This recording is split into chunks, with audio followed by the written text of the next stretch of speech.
विष्णु, ब्रह्मा, अग्नि, लक्ष्मी और अंगिरा आदि ऋषि की तरह धर्म के रहस्य का वर्णन।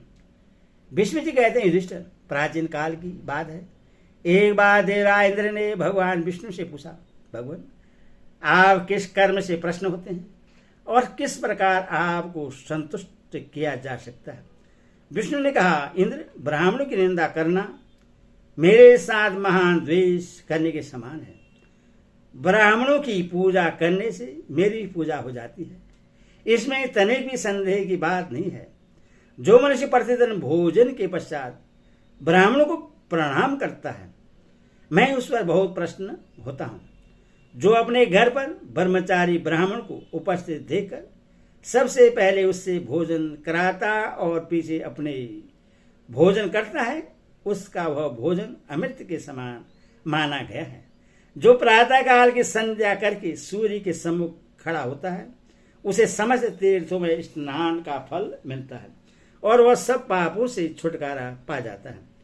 फिर विश्वविख्यात वशिष्ठ आदि सप्तऋषियों ने पद योनि ब्रह्मा जी की प्रदक्षिणा की और सबके सब हाथ जोड़कर उनके सामने खड़े हो गए। उनमें से ब्रह्मवेता में श्रेष्ठ वशिष्ठ मुनि ने इस प्रकार प्रश्न किया, भगवान, मैं संपूर्ण प्राणियों के तथा विशेषतः ब्राह्मण और क्षेत्रीय जाति के हित की दृष्टि से एक प्रश्न आपकी सेवा में उपस्थित करता हूँ। इस संसार में सदाचारी मनुष्य प्रायः निर्धन है। वे किसी प्रकार और किस कर्म के अनुष्ठान से यज्ञ का फल पा सकते हैं। ब्रह्मा जी ने कहा, महान भाग्यशाली परमेश्वर, मनुष्य को जिस प्रकार यज्ञ का फल प्राप्त होता है वह बता रहा हूं, सुनो। पूष मास के शुक्ल पक्ष में जिस दिन रोहिणी नक्षत्र का योग हो, उस दिन की रात में मनुष्य स्नान आदि से शुद्ध हो, एक वस्त्र धारण करके खुले मैदान में शयन करे और श्रद्धा एवं एकाग्रता के साथ चंद्रमा की किरणों का पान करे, निराहार रहे। ऐसा करने से उसको महान यज्ञ का फल मिलता है।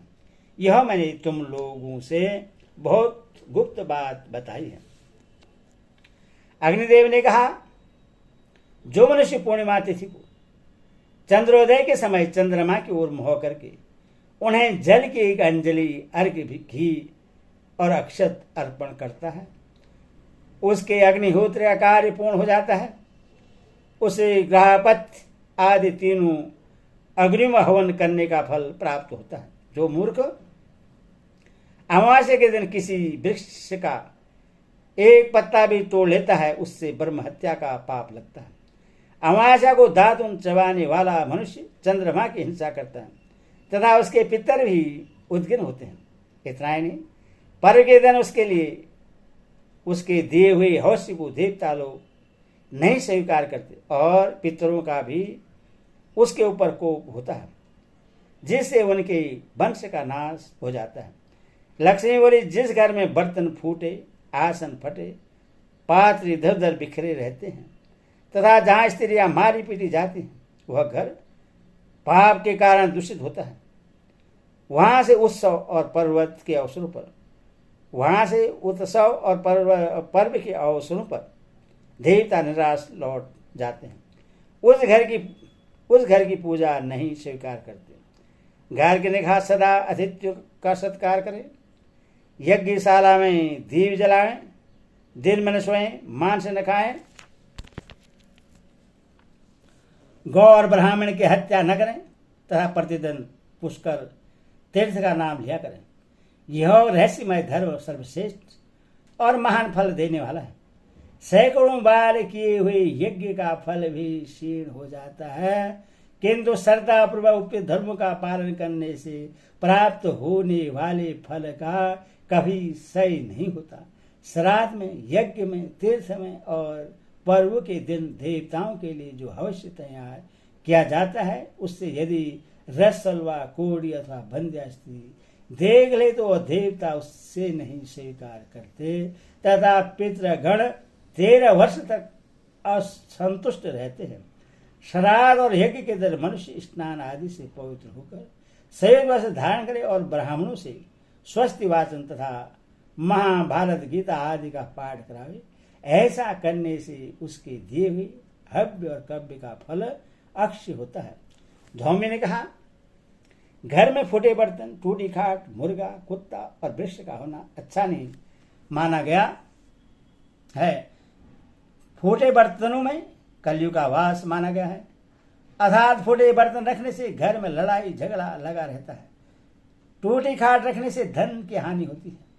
कुत्ता और मुर्गा पालने से देवता लोग घर में अवश्य नहीं ग्रहण करते, तथा मकान के अंदर कोई बड़ा वृक्ष होने पर उसकी जड़ के अंदर सांप, बिच्छू आदि जंतु का रहना अनिवार्य हो जाता है।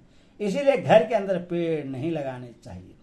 जमदग्नि ने कहा, कोई अश्वमेध या सैकड़ों बाज पे यज्ञ करे, नीचे मस्तक करके वृक्ष में लटके अथवा बहुत बड़ा अन्न शस्त्र खोल दे, किंतु यदि उसका हृदय शुद्ध नहीं है तो उसे अवश्य नरक में जाना पड़ता है।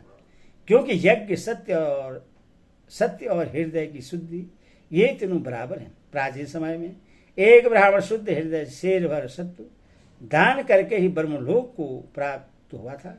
हृदय की शुद्धता महत्व बदलाने के लिए यह एक ही दृष्टांत काव्य है। हरिओम दर्शन।